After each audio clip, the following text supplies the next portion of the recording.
Hi, my name is Tamta. Welcome to My Kitchen, Her Story. Today's guest, she's a mom of two, a dog mom of one, and a wife. She's half French and half English. And before founding her company, she spent 20 years across some of the largest organizations in the world, including IKEA, Selfridges, and Coca-Cola. She's a proud founder of a B Corp brand, shaking up the super dull, as she says, and unexciting category of cleaning tools, sponges, and all the cleaning products that you might ever need and want. They work brilliantly and perfectly, but also they look great. Please meet an amazing founder of Seep, Laura Harnett. Hi, Laura! Hi, Tamta. Thank you so much for being here. I'm so excited to do this with you. I'm super excited to be in your kitchen. You know what? When I was doing introduction, I was like, I just couldn't get it right because it was like, it's a dull category, unexcited category, but then ever since I've known you, you are anything, or your company's anything but dull and unexciting. But I know what you mean. Yeah, exactly. I mean, the brands in that category are super dull and exciting, the products are, so hopefully we've got a different set of products. That's the idea. Absolutely. I use them at home and I love them. So Good to hear. That's all super exciting. I would love to kick off our cooking adventure with a little bit of an overview of what we're going to be cooking today. Yeah. And then really would love to dive into your personal story and how you started Seep and what your entrepreneurial journey looked like. Love it. So what are we making today?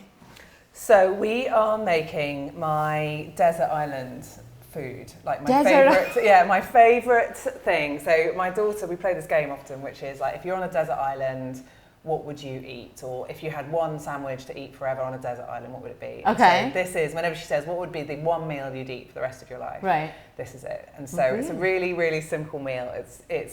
I'm really embarrassed that I'm coming on and cooking.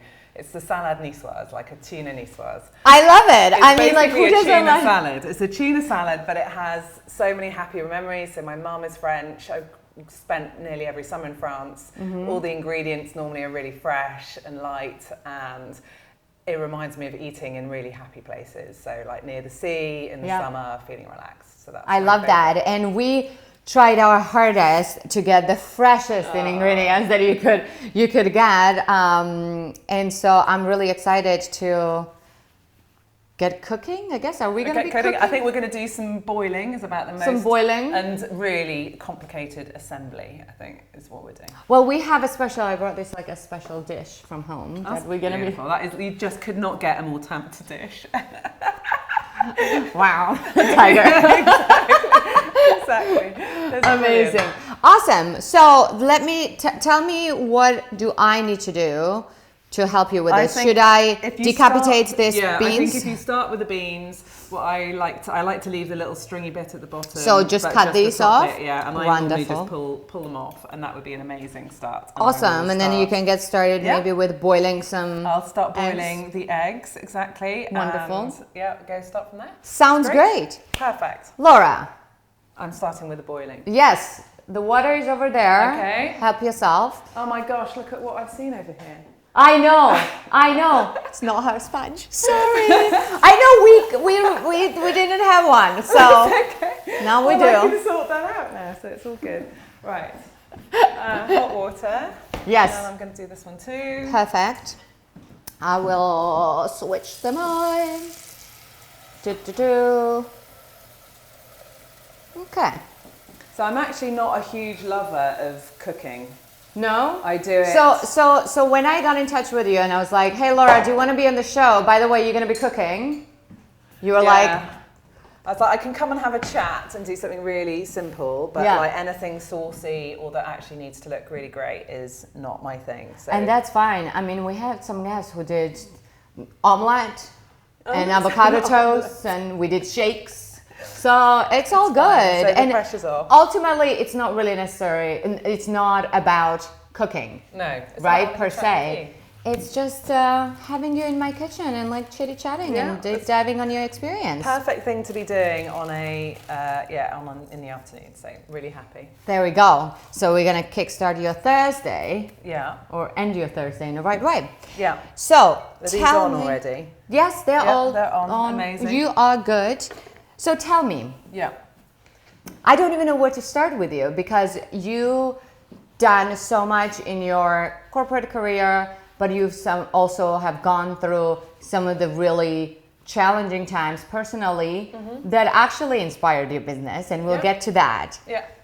But let's rewind a little bit and let's talk about how you even came about being in the UK and getting into that corporate world that you were in, and what was that like? Yeah. So I grew up, I'm an only child, which makes me, I guess, spoiled and, brattish. Yeah. My mum was French, my mum is French, my dad's English. Grew up in South Wales and went No way, you grew up in South Wales? I don't have much of an accent, well, I don't have any accent, but I grew up in South Wales, went to a state school, always quite driven, I guess, and very pushed really hard by my, mother, who was a battle axe in a really great way. So what is it how did you get that personality line? It's from your mom? Yeah, she inspired you, or was it the way she brought you up? She just wanted me to do the best I possibly could. So she, she made me sort of really want to do to have drive, to do really well. My dad is then the opposite. He's super relaxed and fun. So I think actually both of those sides are quite useful for being a founder, because you have to be super driven, but you also have to know how to have fun and live your life, live a little. Exactly. So I had both of those and went to this incredible international school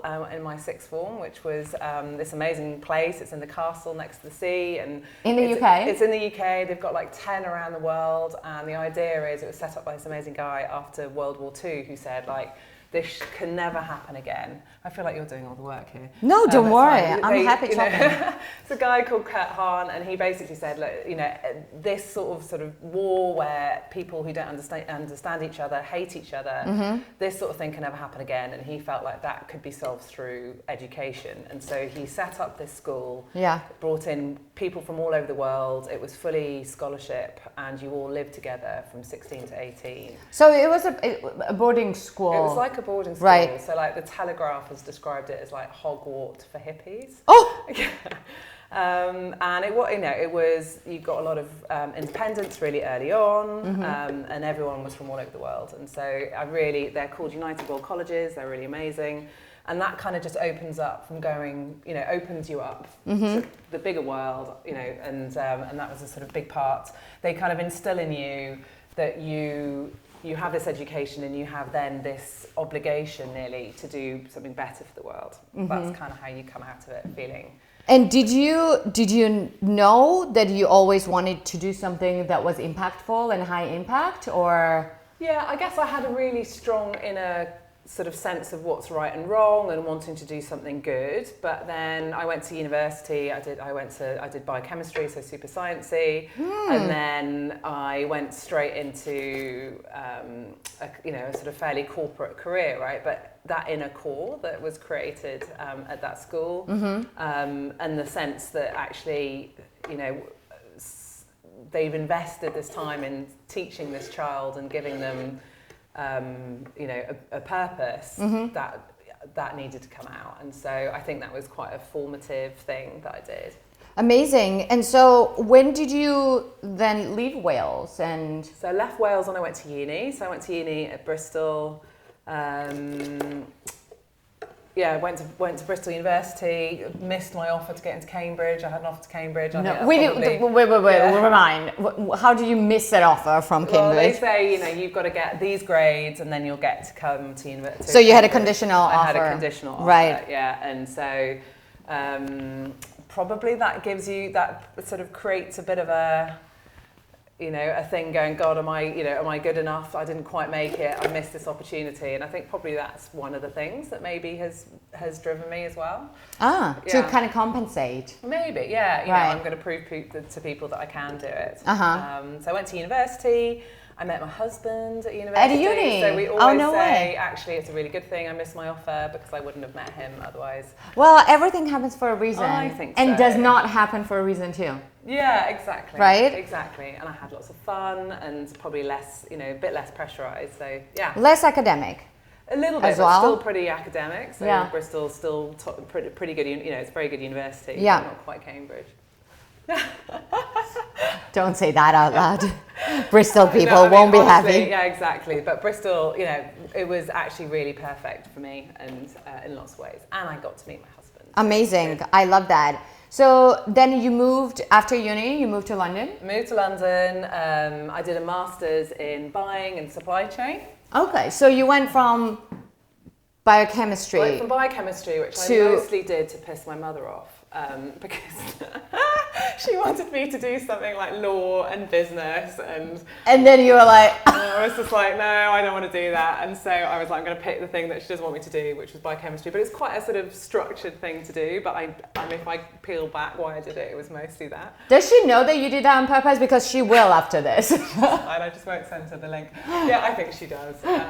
And I found this, and I wasn't like everyone else. Like everyone else applied for these, like investment banking, consulting. Yeah.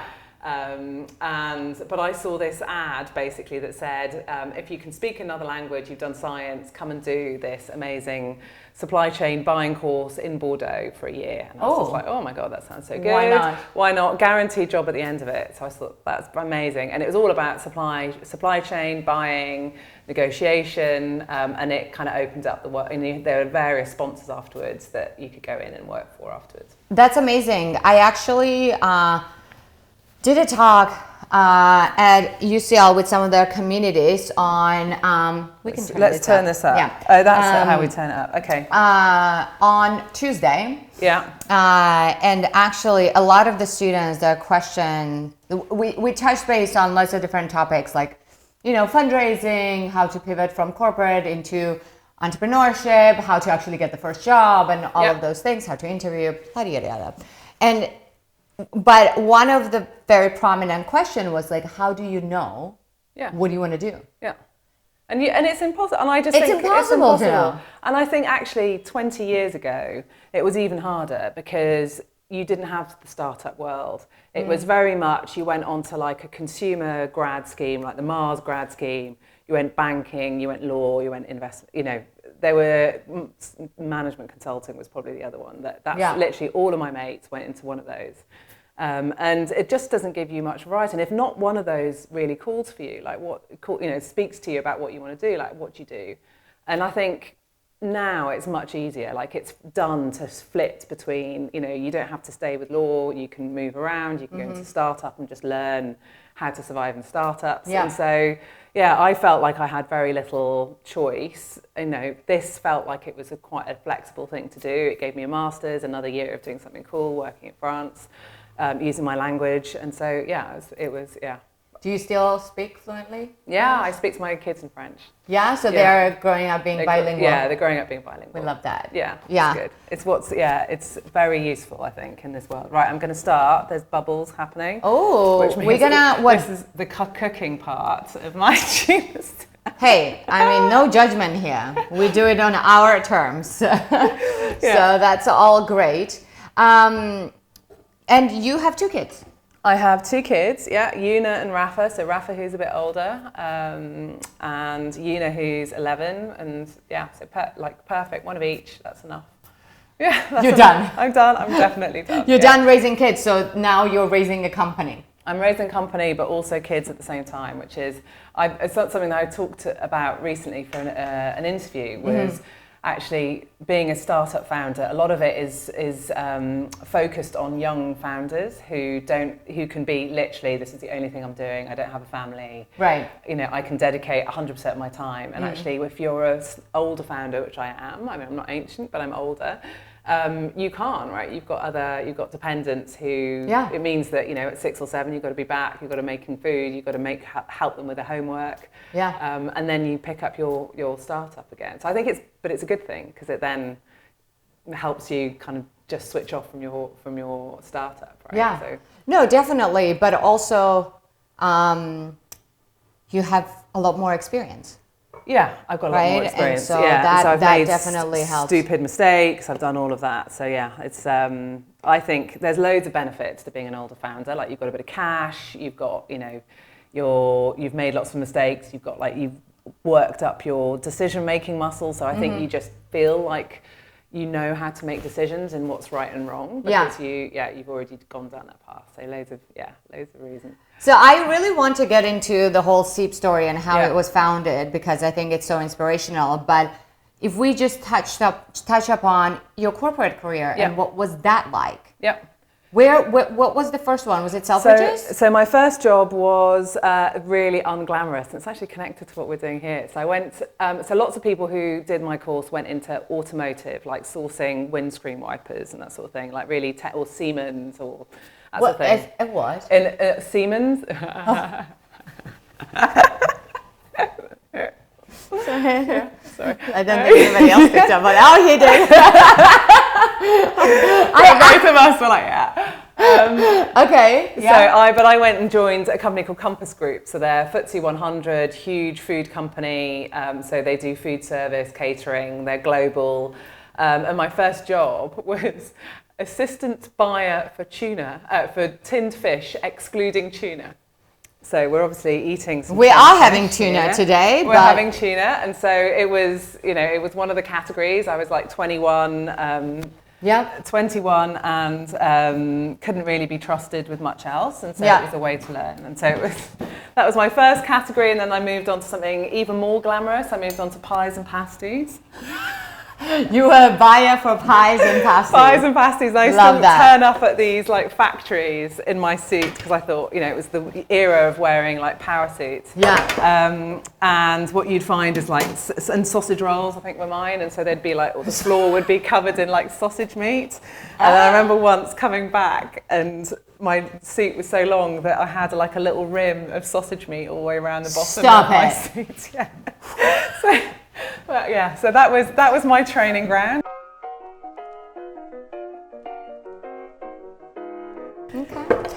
So your last corporate job was at Selfridges? Yeah, and so then I was commuting down to Southampton, which is where B&Q was. Oh, I'm just suddenly realised I'm touching the mic. So anyway, I was commuting down to Southampton, which is where B&Q was. My kids were young, 5 and 3. Yeah. My husband's a doctor, so he didn't really have very much flexibility. Yeah. And then Selfridges came up and they said, you will never have to travel.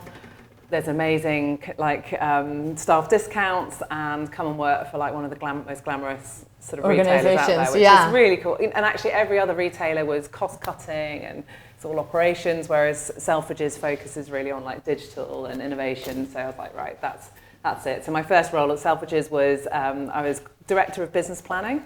Okay. For Selfridges, which is kind of like a chief of staff role for the MD. Mm-hmm. Chief Gimp. That's basically what it is. Chief Gimp. Yeah. What is GIMP? Anyway. What is GIMP? Does anyone want to explain what? So GIMP is. Do you want to know? Yeah. Okay. So I can't remember which film it was. Was it Pulp Fiction? There's this man who wears all leather and he's kept down in the dungeon on a chain. Okay. And every now and again they open up the zip and they let him speak. But he basically does whatever. Uh-huh. It's like a kind of S&M thing. Oh. We are going into a whole new category here, guys. Amazing. I was the right-hand man to the. So you were a GIMP. The GIMP, yeah. I was a right-hand person. I sort of helped prep the board meetings, did strategy, sort of troubleshooting, that sort of thing. So that was my last major corporate role, and then halfway through that. Halfway through that, basically had that moment that most women probably dread, right? That you were in a shower, you suddenly, feel a lump in your breast. So I was 38, two really young kids. Yeah, really young, 2 young kids. And then what followed was 9 months to a year, actually probably longer than that if you add everything up, but a year's worth of surgery, chemo, radio, right? So I think the younger you are, the more aggressive normally they treat it. Yeah. They kind of throw everything at it. Yeah.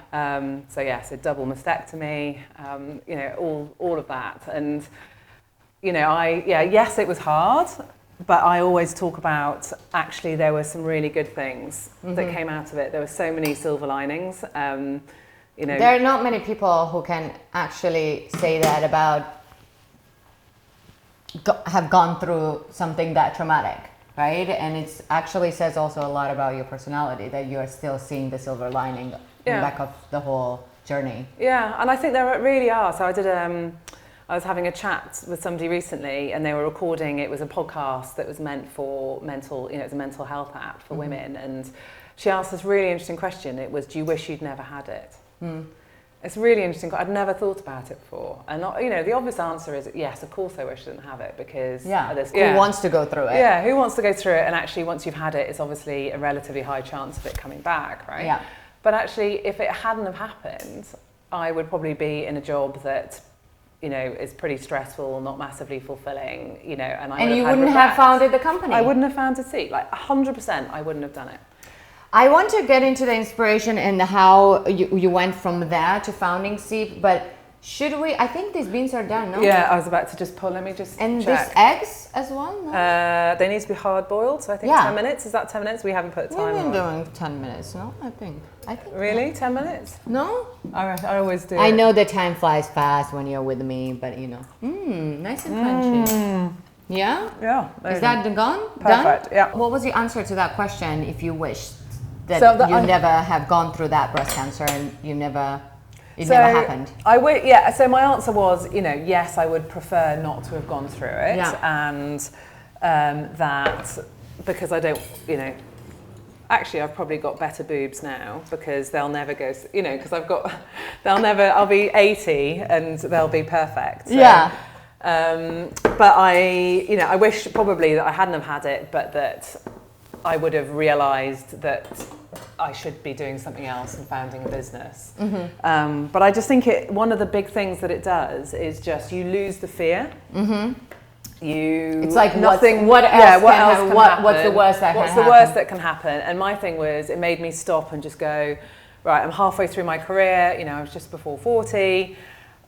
Do I want to do another 20 years doing this, or do I actually want to do something really different? Because actually, then you're in your second half, and if you don't move, it's harder and harder, right? It's harder, but then I guess also these days, there's so many inspirational, amazing entrepreneurs that we have, even post 40, 50, who made it big time. So I guess it's never too late, but also, yes, it's harder, right? And as you said earlier, you have dependencies.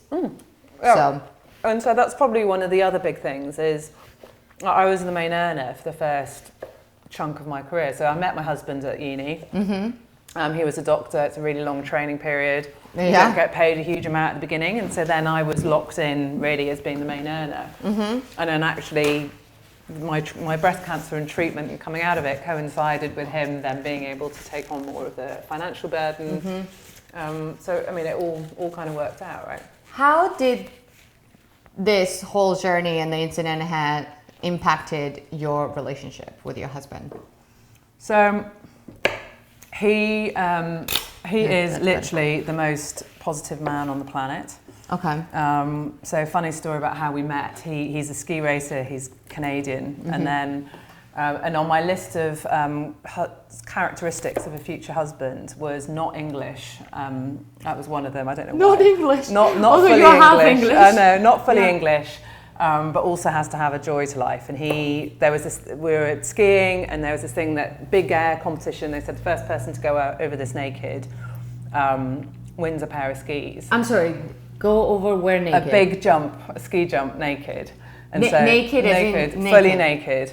I've never heard of anything like that. It's probably a typical student university thing. And anyway, so and then this bloke with white blonde hair. Yeah. I saw jumping over this, just doing the thing with all his bits out, and I thought that is the man for me. But it just means he's got one of those attitudes in life, which I think is, nothing phases him. He's not negative. He's super supportive, and I don't think it ever really. Well, I don't think it ever crossed his mind that the breast cancer would ever not have a good outcome in a way. And you need that. Yeah, you Did totally that? do. Would you say that brought you closer? Yeah. As well. Yeah. And then at that point, I just said, right, that's, so super supportive. And I went back to Selfridges for a little while after the breast cancer. Okay. To a slightly different role, and then I said, right, that's it. I want to do some stuff that makes me happy, and then we're switching roles, right? You're paying the mortgage, and I'm taking some risks, which is pretty cool. That's really fun. And I remember our first coffee when we went for a walk in Hyde Park. Yeah.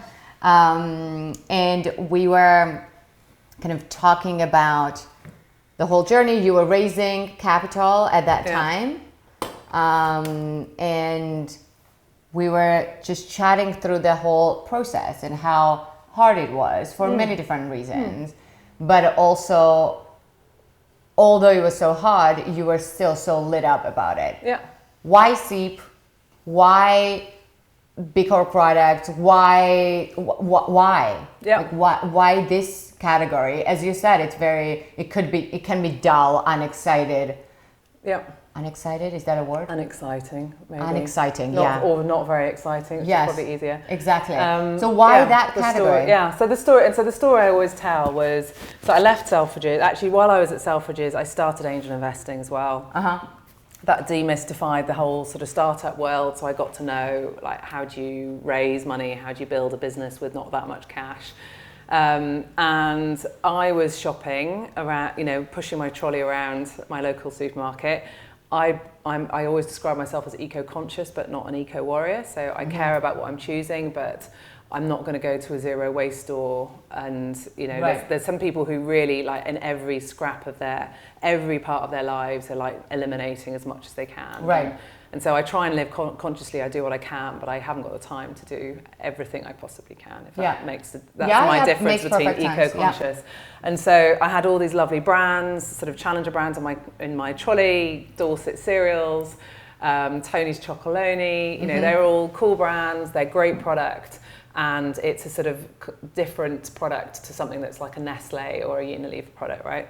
And so I had them all there. I walked down the cleaning aisle. I had, like, you can imagine that's all those sprays, sort of washing powders. And you've got Ecover and Method and some new challenger brands there. And then I went to try and find actually the equivalent to that sponge, right? And I sort of looked at it and I just thought, everything here is super traditional. It's all plastic, so those things are made from like polyurethane, polypropylene. The branding is so naff, it's nearly cool, right? It's like Spontex, Brillo, Vileda.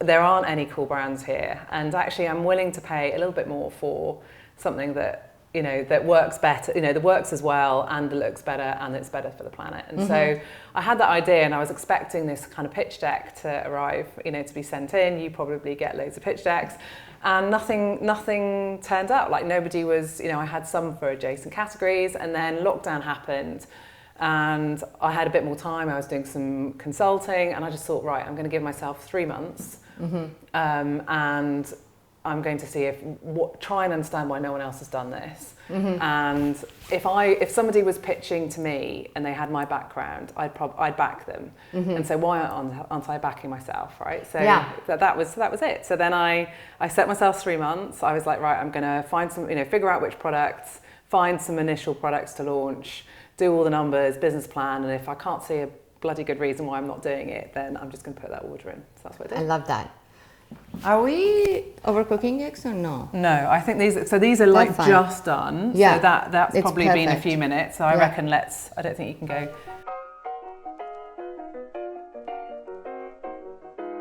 So this is your olive oil. That's my olive. I'm very particular with my olive oils. I mean, usually I love to also just bring it whenever I'm in Italy. Yeah. Bring it from there. I feel really guilty about using it because it looks like such Please use it all. It's good. Smell it. It's really nice. Oh my gosh, it smells of olives, which often it doesn't, right? She was like, when she sent us ingredients, were like, the freshest, best, organic, heritage tomatoes, fresh tuna, fresh anchovies. And I'm like, oh geez, like, we need to step up our game here. Yes. So we did. So it's really delicious. There you go. But it's a very simple dish. but I always think you've got to have the right ingredients because that's what makes it taste delicious. Because you can't hide behind anything, right? No, exactly. So so you created the whole deck, you realized that this is what I want to do, and then you went fundraising. How was that journey? Because you had an interesting journey around that. Yeah, so actually I delayed fundraising for quite a while. I did it with my own cash. I think that's another advantage of being an older founder, is you put a bit, hopefully, over your career. So yeah, I bootstrapped it for quite a long time, like a year and a half. Did a small friends and family with a few friends that came in. And then I think when I met you, I was thinking, right, actually, I've got really good traction. I know what I want to do next, which is extend the team, do some work on the branding. And then around that time, it was when everything started to sort of go pear-shaped, right? People came out of COVID, something called iOS 14 happened, which meant that sort of Meta, all of the paid ads stopped working quite as well. And then we started going into the cost of living crisis. And lots of investors pulled back from D2C consumer businesses, particularly premium consumer businesses. So because they just thought, people are not going to buy this. People are not going to buy this. I think a lot of them that had done consumer, all of the valuations were completely tanking. So if you look at like the US, like Honest Company and all of those D2C darlings that had come out a few years ago, had all like the valuations had completely crashed. And so a lot of VCs are still being really hammered by that. And so as I was coming out and starting the fundraising, that was all going on, right? And so, there's no magic bullet. I just did a lot of outreach. And I remember you and I chatting, and you were like, you've got to treat this like a sales pipeline. And I was like, but I'd never done sales. I didn't even know what a sales pipeline was. And that's a fun thing, because like so many people I talk to about just generally, right? Like how to raise capital, how you do it in an organized, efficient way.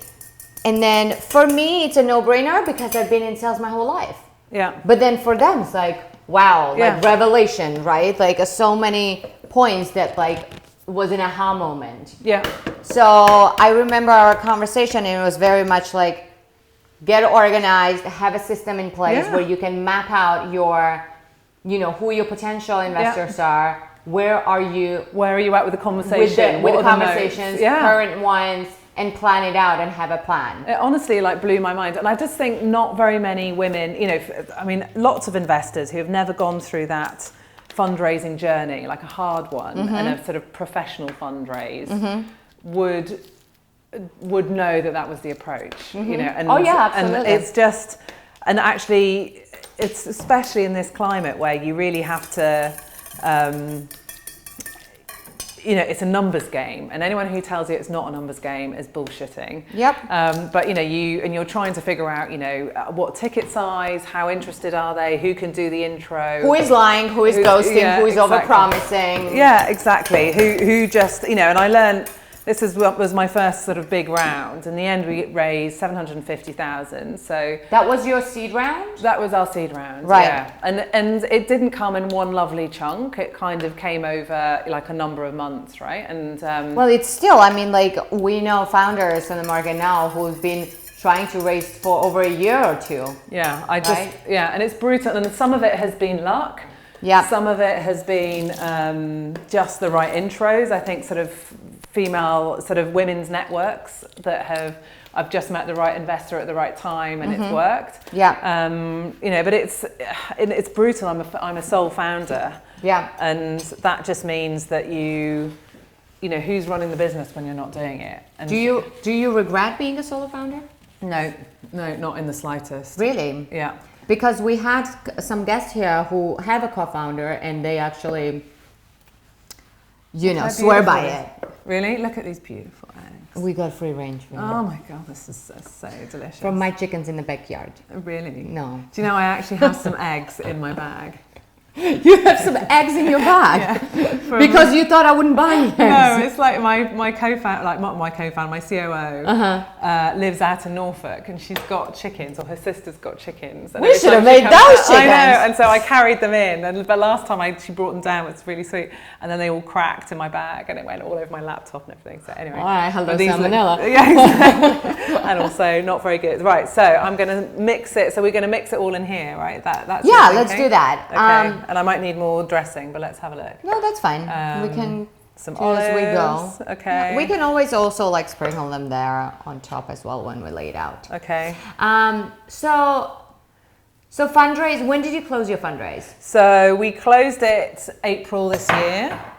Okay. So that's when we closed it, but actually we just extended it. So there's another fund we've been speaking to that hadn't closed their round, and so we've just extended it with a bit more money. So, and then we've got quite a lot of freelancers. So, you know, again, it's probably what happens in this kind of fundraising climate. You don't want to overextend, not be able to pull back, and then you've got a whole bunch of team that you can't keep paying for. So we've done, you know, like really tactical hires for the core team, and then we've got loads of specialists that that we're working with as well. What was the single most important and impactful decision that you made?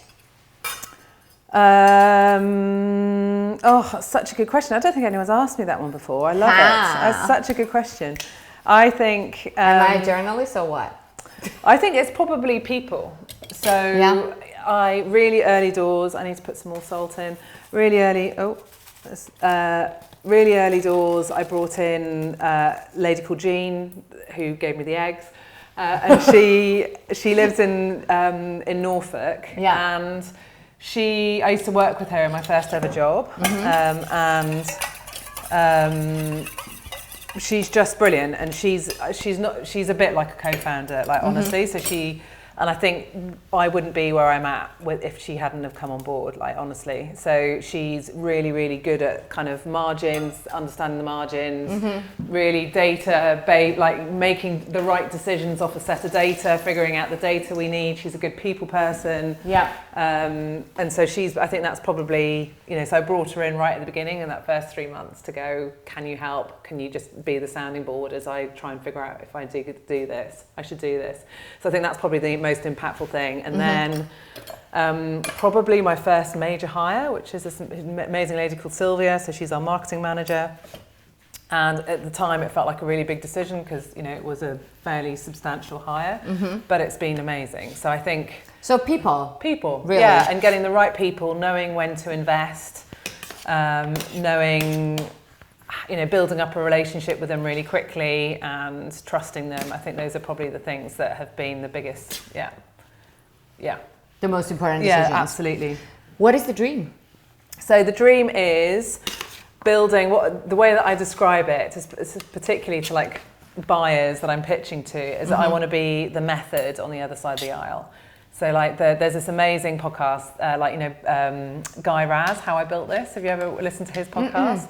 It's a really, really good podcast. Yeah. And then we're making it look beautiful on here. I mean, you've literally made most of this, the time. So you've cut it. I'm happy to help. Happy to help. Yeah, you can do it. I'm just going to pour it. Let's do that. Yeah. So what about the podcast? So Guy Raz, How I Built This. He's interviewed like he was one of the founders of PayPal, I think, and now interviews loads and loads of people. And then there's this episode with the founders of Method, who are from the US, and they describe how they set up their business. It's like 20 years ago, and when I listened to that podcast, it was everything that I want to do. So they just said, I want to, you know, different looking product that's better for the planet, that people love to use. So the story of Method is that they exited to, they merged with Ecover like a few years ago, and then they exited to SC Johnson. And so that's what I want to be on the other side of the aisle. So it's kind of quite a clear vision. It means, you know, a certain number of products. So we've got about 10 products at the moment. Yep. And so how many more are you rolling out and adding on over the next year or two? We've got some variations to products, and so but the next big thing is we want to launch we are launching next month a microfiber, like the equivalent of a microfiber. So microfiber cloths are these really, everyone has one at home, you know, they're made of polyester and polyamide. They release loads of microplastics when you're using them, and so we spent about 18 months developing one using bamboo fibres. It's got like 15 times the lower carbon footprint. Oh, wow. You can still use it, you know, wash it, do everything that you can with it, you need to do with the microfiber. But that's the vision. So that's the next big major product. And the next big thing is to get into retail as well. So we've got... Are you guys anywhere right now, or are you direct to consumer? So we're like 50% direct to consumer, 30% Amazon, 20% retail. And so we're launching it in Lakeland. I don't know if you know Lakeland. I know Lakeland, So we're launching in Lakeland at the end of the year. And we've got a couple of other retailers lined up as well. Who are your dream retailers? Dream? Yeah. I mean, obviously all of them, because they might watch this. They will watch it. In my dream. So we're in Whole Foods already, so that's done. We're in places like Dalesford as well. Amazing. So dream retailers would be Sainsbury's, Waitrose, Ocado, really are the next sweet spot for us. Are you guys listening? Let's go. Absolutely. So yeah, that's and we think like all of the things that we've done since our round, like we've changed all of our packaging, so it's super colour. Right, so this is our equivalent. So this is our eco. This is our bestseller. Yeah. And so the perfect sponge. Look, it's a hard on the one side and soft on the inside. Wow, it's dual action, Tamta. Dual action. That's what we say. It's very soft but firm at the same time. Exactly. So that is our equivalent of one of those. Okay, we're gonna throw it away. That's it. We now have the restock. So this is great. So one side is loofah, and loofah is a vegetable that grows on a vine. Some people think it's a sponge that grows in the sea, but it's not. It's completely renewable, and we're not killing anything other than a plant. And then this is a piece of cellulose sponge, so it's made from wood pulp. You use it for roughly between 1 and 2 months, and then you can cut it up and put it in your compost heap. Amazing. Where is it manufactured? So we make this, it's contentious amongst the eco community, for good reason, but we make this in China. And the reason we make it in China is loofah grows in China. It's the largest producer of loofah, so it's closer to source. And no European manufacturer would make this for us. And so we were told to go away. So the way that we attach it, the top is stitched to the bottom, and no one would do this in Europe. And so the idea is once we've got the volumes, we can hopefully bring it back. Or the other thing we want to do is develop a new material for the top bit, where we've got some grant money, and then we can then manufacture it in a different way. And again, try and bring it back. I love that. Yeah, so that's one of them. I'm going to take that. Yeah, you take that. Put it here. And we're going to... Are you going to demo it? You're going to replace it? Very good. It's happening. It's happening. Boom. Yay. We should have caught Gone. that. We're going to video the sponge going Soon into the bin. Let's go. Sponge is gone. Okay. Brilliant. We are at the end of our episode here, and I'm super excited to actually dive into this because it's so simple but like really fresh and vibrant. So I can't wait to taste it. I always like to ask though at the end for one single advice that you would give people who are maybe even in your age category, like a later stage in their life, meaning like with more experience, who are thinking, well, it's too late for me. Yeah. What would you tell them? What would you do? I would say just take one little step every day, because it can feel really overwhelming, right? You're in a big corporate job, you're probably getting your lovely corporate bonuses. You know, it's not that open to everybody, so you need to make sure that you understand your finances with you, and if you've got a partner, with your partner. But there's nothing like just taking one simple step every day. I think that was some of the advice that, you know, yes, it feels really overwhelming to set up a whole new business and launch it, but actually just do one thing every day until you're actually getting there. And it feels like you've got some momentum. So that's probably what I'd say. You know, when I was in corporate, just this one example, and then we'll dive into that. But when I was in corporate, I remember I was at this really large tech organization, and I got really overwhelmed at one point because it was also at the time in my career when I was going from like kind of being a junior into like playing with big boys, like big leagues in a boardroom, really large clients. And so I remember being overwhelmed, and I remember how long it took to get to your destination because these clients were so large, everything was slow and took time.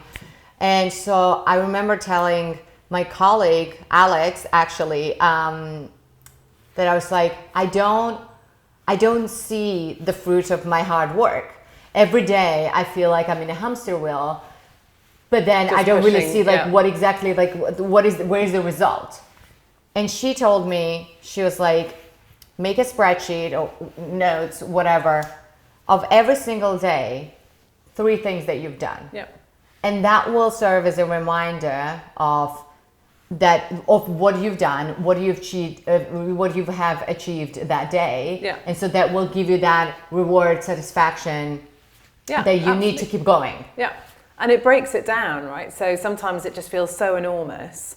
You know that you want to do it, you know, deeply, but it feels so enormous. But if you just do, just one thing, or in your case, just 3 things. That's one of the things that we do every morning in our business is 3 intentions. And we all declare them so that we put it on Slack so that everyone knows what everyone else's intentions are. And it feels like it's really, you know, you're making yourself accountable for it. And so I think that's that really helped me, because then I felt less overwhelmed at everything I had to do. So one thing at a time. One thing at a time, exactly. Shall we dive into this? Yeah, fantastic. Let's do it. I feel like I'm in a chef's white today. Yeah, and amazingly, you've got nothing down your shirt, which is pretty incredible. I strategically chose it for this dish because I was like, we're not doing anything crazy, like curry or tomato, you know, so that's good. Not there messy. we go, still white, all good. Shall we dig in? Yeah. Let's go. A bit of our heirloom tomato.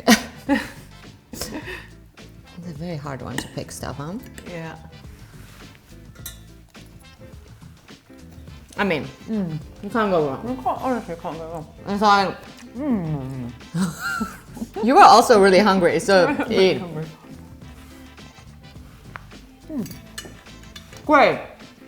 Honestly, can't go wrong. And it makes you feel like it's the summer, right? Well, it's not. It was pissing down the whole day today, so. Thank you for your honesty, because some of the topics we touched upon, it's not the easiest to talk about, but also I think you're so inspirational to me and to so many people. And I have something for you.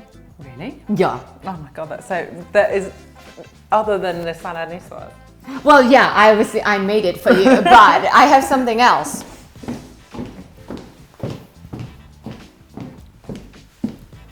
Dun dun dun. Oh my God, that's flowers. so beautiful. Oh, that's so beautiful. Have a little Thank roses you. from Thank Flower you very Box much. thank you for being here. Thank you, Tamta. Honestly, it's an absolute pleasure. Yeah, Thank you so absolute pleasure. much. Thank you so much for having me. Yay!